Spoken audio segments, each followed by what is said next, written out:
አድርግልኝ ማለት አይደለም። እባክህ እንዳጥር ይሄን ሚስጥር ለማንም እንዳትናገርብኝ። እኛም ምን ነው እንዳትናገርብሽ የፈለግሽው? እሱ መጀመሪያ ቃል ግባልኝ። ረዲያ ትናገሪ እንደሆነ ተናገሪ። እንዲያውም ሳስበው ከነ ጉልለቴ አንተ ራስህ ብታገባኝ ይሻለኛል። ምን ሳስበው ዝም ብዬ ነበር ካንተ ስሸሽ ኖርኩት።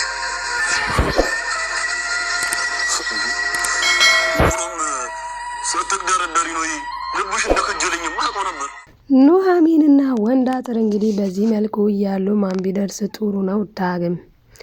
ዳግም እንግዲህ ዶሮውንም እኮ ለአንተ ስሰጥና አንተን አምኜ ለአንተ ትቻ ስመጣ ነው የቀረው ነገሩ በማለት እንግዲህ ከተማ ሆይ ባይ ባይ ብሎ ወደ ገጠሩ ቶሎ ብሎ ገብቷል ማለት ነው። ከገባም በኋላ ደቂቃ ሳይፈጅ ኑሐሚን ያለችበት ቦታ በመድረስ እንግዲህ ኑሐሚንን ታድጓታል ማለት ነው።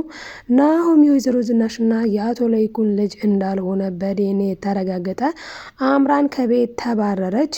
ኤሚን ደግሞ ከወይዘሮ ዝናሽ ጋር ፍጥጫ ውስጥ ገብታለች። የማዬ እውነቱን ንገሪኝ ናሆም፣ እንዴት ነው ወንድሜ ላይሆን የቻለው? ምን ተፈጥሮ ነው? ቆይ ምንድነው የሆነው ነገር? እማዬ ልታስረችኝ ትችያለሽ? ቆይ እኔ ያልገባኝ ነገር ምንድነው? እንዴት እያለች እንግዲህ አትረፊ ያላት ወይዘሮ ዝናሽ ደግሞ እንግዲህ እንደሚታወቀው በፊት እሷ ራሷ ሰውን ስታንገላታና ስታሰቃይ ነበረ፣ ማለትም ኑሐሚንንና ቤተሰቦቿን። ከዛ በኋላ ግን ወይዘሮ ዝናሽ የገጠማት ነገር በጣም አስቸጋሪ ነገር ነው ማለት ነው። አሁን ላይ ደግሞ እንግዲህ አምራንን ተላቀቁ ስትል ኤሚን ተተክታላታለች። አምራን እንግዲህ ራሷን ፍርስ አድርጋት አንዴ ገንዘብሽን አምጪ፣ አንዴ ጭራሽ ያንቺው ብቻ አይበቃኝም የባልሽንም ጭምር እወስዳለሁኝ እያለች እንግዲህ የአክሲዮን ድርሻቸውን ሙሉ ለሙሉ ሟጥታ ድርጅቱን የራሷ ለማድረግ ያሰበችውን አምራንን ከዛ ቤት ወይዘሮ ዝናሽ አስወጥታታለች። የሚገርመው ነገር ግን ወይዘሮ ዝናሽ ያስወጣቻት ገንዘቡን ላለመስጠት ወስና ነው። ተአምር ቢፈጠር አልሰጣትም ብላለች። ምክንያቱም የአክሲዮኑ ድርሻ ቢያንስ ግማሹን ተይልኝ፣ ማለትም 15% ላንቺ 15% ለእኔ ብትላትም አረ እንዴ እሱ ነው እንዴ የሚገርምሽ? እኔ እኮ 15% ሳይሆን የምፈልገው ያንቺ ብቻ እንደውም በቂ አይደለም። አሁን ላይ ሳስበው የአቶ ለይኩንም ሳያስፈልገኝ አይቀርም ብላለች። እንግዲህ አምራን ማለት ነው አሁን ላይ እሺ ብለው ከሰጣቻት ማለትም እሺ ብላት ወይዘሮ ዝናሽ በተነጋገሩት ነገር ተስማምታ 30%ን ብትሰጣትም በፍጹም ማለት ነው ከሷ ህይወት አትወጣም። አንዳንድ ሰዎች ይመጣሉ በህይወታችን የሚገርማችሁ ነገር የሙጥኝ የሚሉ ማለት ነው። በቃ የሙጥኝ ብለው ህይወት የሚያመሰቃቅሉ የሚረብሹ በጣም ብዙ ነገሮችን የሚፈጥሩ ብዙ ሰዎች ወደ ህይወታችን ይመጣሉ። ስለዚህም ወይዘሮ ዝናሽ እንግዲህ ማለት ነው ወይዘሮ ዝናሽ አሁን ላይ የገጠማት ነገር በጣም ችግር ነው። ምክንያቱም አሁን ላይ እንግዲህ አምራን 30%ን ብቻ በቂ አይደለም ብላለች ሲባል 45% የአቶ ለይኩንም የኔ መሆን አለበት ነው። እሺ ብላ ደግሞ ያንን ምሽ ካለቻት እንደው አትላትም እንጂ ጭራሽ ወደ ኤሚንም ትሄዳለች። ከዛ ሲቀጥል ቤትም ትላለች። ለምን አንዳንዴ የሆነ ነገር ማስፈራሪያ የኛ የምንፈራበትን ነገር የያዘ ሰው እስከ መጨረሻው ሲያስፈራራና ነው የሚኖረው።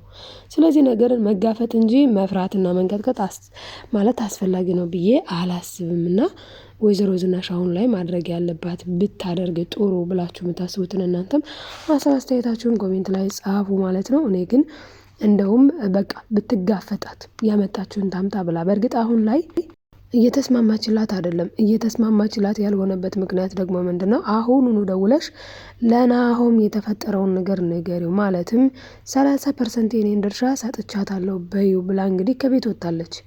ከወጣች በኋላም እሷ ኦልሬዲ በቃ ተዝናንታለች። ሻንጣዋን ይዛ ነው የወጣችው። ዘና ብላለች። ዘና ያለችበት ምክንያት ደግሞ ምንድነው? ያው የታወቀ ነገር ነው። ማለትም ማስፈራሪያን ስለያዝኩኝ ነገም ቢሆን ዛሬም ቢሆን ወደ እኔ ማስተላለፏ የማይቀር ነገር ነው ብላ አስባና አቅዳ ነው እሷ የገባችው ማለት ነው። ማለትም ሻንጣዋን ይዛ ወደ ቤቷ ሄደችው። ነገር ግን ወይዘሮ ዝናሽ ይህንን ነገር አትቀበለውም።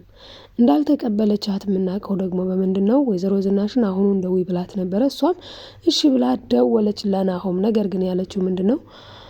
ልጄ ደህና አይደለም እንዴ ናሆምዬ? ምን ነው ችግር አለ? ብቻ ናሆም ነው እንጂ ያወራችሁ ጭራሹንም ስለ ገንዘቡን ስለ መስጠቷ ምናምን አላወራችም። ምክንያቱም አሁን ላይ አምራን ያለችው ምንድነው? የኔን ልጅ እንዳስወረድሽብኝ ንገሪውና ከዛ በኋላ ገንዘቡን እኮ የምሰጣትኝ ዝም ብዬ አይደለም፣ መካሻ ነው ማለት በቃ ካሳ ነው። ምክንያቱም ልጇን ስላስወረድኩ በይነ ያለቻት። እሷ ደግሞ በፍጹም ይሄ ተአምር ቢፈጠር ራሱ እንኳን የልጄን ልጅ እኔ እንደዚህ አድርጌያለሁ ብዬ ማለት አልችልም ብላ እንግዲህ ወስናለች ማለት ነው። ስለዚህ አሁን ላይ ይህንን ውሳኔዋን ብታጸናና ብትጠነክር ከዛ ደግሞ ምን ብታደርግ ነው አሪፉ? እንደው አልችልም በቃ ማለት ይህንን ነገር ማድረግ አልችልም ብላ እንደወሰነችው አሁንም አልችልም የሚለውን ነገር ብትቀጥል አሪፍ ነው ብዬ አስባለሁኝ። እኔ እናንተ ምን ትላላችሁ ውዶችዬ? ሀሳብ አስተያየታችሁን ኮሜንት ላይ ጻፉልኝ ማለት ነው። እንግዲህ ኤሚንም ደግሞ ኤሚን እንዴት ነው ናሆም እንዴት ነው ወንድሜ ሊሆን ያልቻለው? ምን ማለት ነው እማዬ? ቆይ ምንድነው ያደረጋችሁት እንዴ? እንዴት ነው ዳግም የኔ ልጅ ያልሆነው? እያለች እንግዲህ በጣም ነው ማለት እውነት ለመናገር በጣም ነው የተናደደችው ኤሚን። ምክንያቱም እሷ የምታውቀው ወንድሟ ናሆም እንደሆነ እንጂ ዳግም እንደሆነ አታውቅም። ስለዚህ ናሆም የማን ነው ልጅሽ? እሺ ንገሪኝ እንዴ!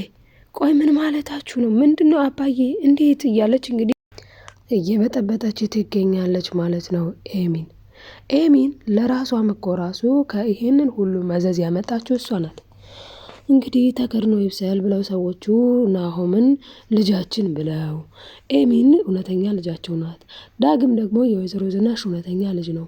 ስለዚህ አቶ ለይኩን ደግሞ ናሆምን እንደ ልጁ ተቀብሎ ኤሚን ያው ልጁ ስለሆነች 25% ለሷ ሰጥቶ እየኖሩ ያሉትን ሰዎች እንግዲህ ኤሚን ምን ብታረግ ጥሩ ነው? ጥላታቸው ከሆነ ሰው ጋር ከነሱ ጋር ጸብ ከሆነ ሰው ጋር አጉል ጅል ፍቅር ጀምራ እንግዲህ የቤቱን ምስቅልቅል አምጥታው ቁጭ ብላለች ማለት ነው።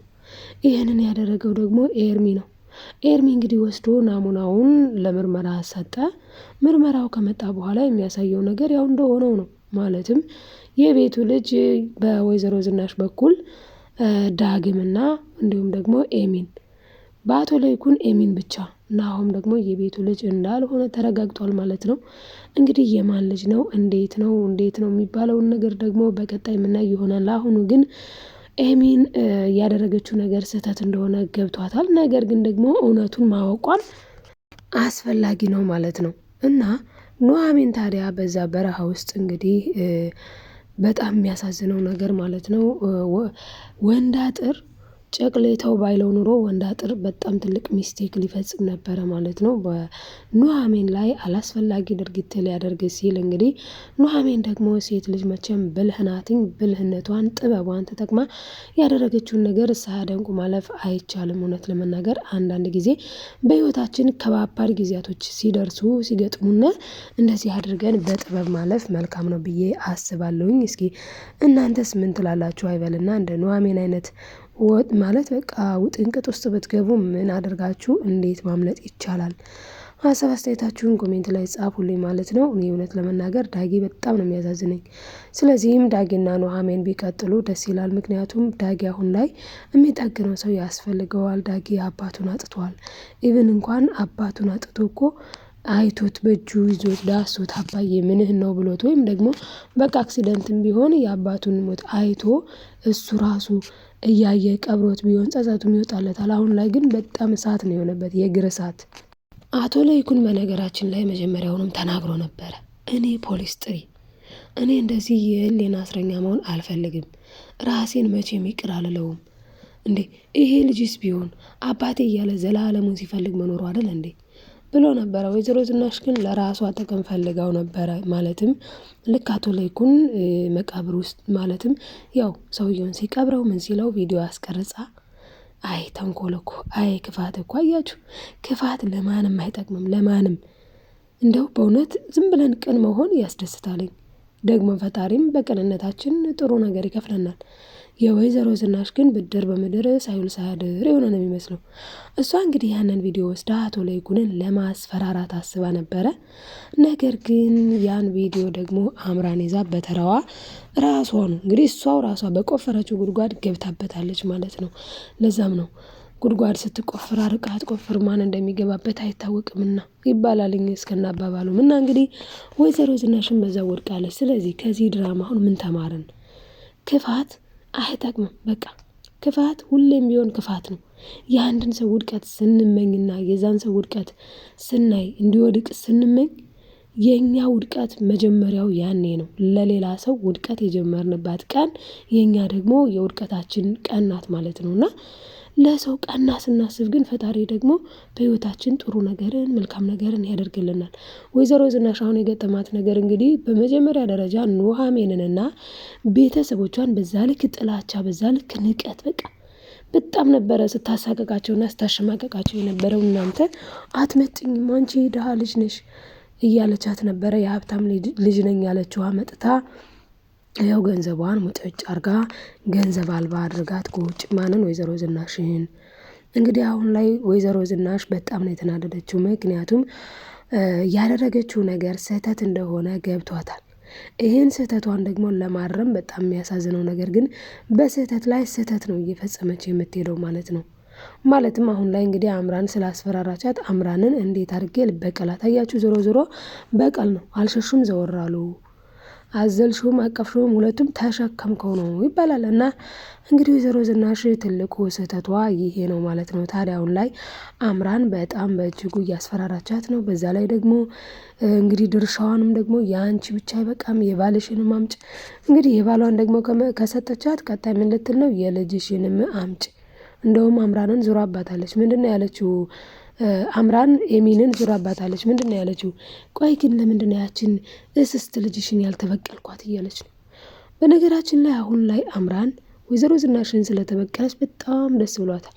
ግን በዚህ ልክ በጣም ደስ ሊላት አይገባም። ምክንያቱም እሷም ነገ የሚበቀላት ሌላ ይመጣባታል። ምክንያቱም የበላይም የበላይ ያለውና ነው። በነገራችን ላይ ምንም ከሩቅ ሳንሄድ እኮ አምራን ይህንን ሁሉ ገንዘብ ከነ ወይዘሮ ዝናሽ እንደወሰደች ካወቀ ኤርሚ ይመጣላታል። ኤርሚ ካላካፈልሽን ጉድ ነው መሰራሽ ነው የሚላት። እሱ ደግሞ ጉድ ለመስራት ብዙ ቪዲዮዎች አሉት፣ ብዙ ሪከርድ አለው። በተለይ ደግሞ እሷ ከኤርሚ ጋር አላስፈላጊ ነገር ሲያደርጉ ማለት ነው ቪዲዮ ቀርጿታል። ስለዚህ እሷ ልክ እንዳደረገችው ማለትም ኤዲት አድርጎ ቢለቅባት በጣም በጣም ከባድ ነገር ነው እና ይሄንን አስፈራርቶ ገንዘቡን ከሁለት ይካፈላታለኝ። ይሄ ነው የበላይም የበላይ ያለው ማለት ይሃደል። ስለዚህ አምራን በዚህ ልክ ልትወጣጠር አይገባም ነበረ። የተወሰነ ነገር ያው የሚያስለቅስ ነገር ተናግራለች። ታውቂያለሽ፣ እኔ በጣም ተስፋ የቆረጥኩ ሴት ነኝ። ብዙ ነገሬን ያጣው ብዙ ነገር እየሆንኩ። ስለዚህ አቶ ላይኩም በጣም ያሳዝኑኛል። እንደሳቸው አይነት ደግሞ የሚያሳዝን ሰው ያሳዝነኛል ብላለች። ወይዘሮ ዝናሽም እንዴ አንቺ የሚያዝን ልብ አለሽ ማለት ነው ብላ በጣም ነው የሳቀችባት። አለኝ፣ አንዳንድ ጊዜ የሚያዝን ልብ አለኝ፣ በተለይ ልክ እንደ አቶ ላይኩን አይነት ሰዎችን ሳይ ብላታለች። ያ ማለት እንግዲህ ለአንቺ ግን አላዝንልሽም ነው። ስላላዘነችላትም ነው ገንዘቧን በሙሉ ይሄን ያክል ፐርሰንት እያለች። በነገራችን ላይ ይሄንን ሁላ መዘዝ እንዲመጣ ያደረገው ናሆም ነው። ናሆም እንግዲህ ለምን ለኔ አልሰጡኝም፣ ለኔ እኮ ድርሻ የለኝም በሚል እሳቤውም ባይታወቅም ግን ለአምራን ይሄንን ሁላ ሚስጥር የቤቱን ሚስጥር ዘረጋግፎ መናገር አልነበረበትም።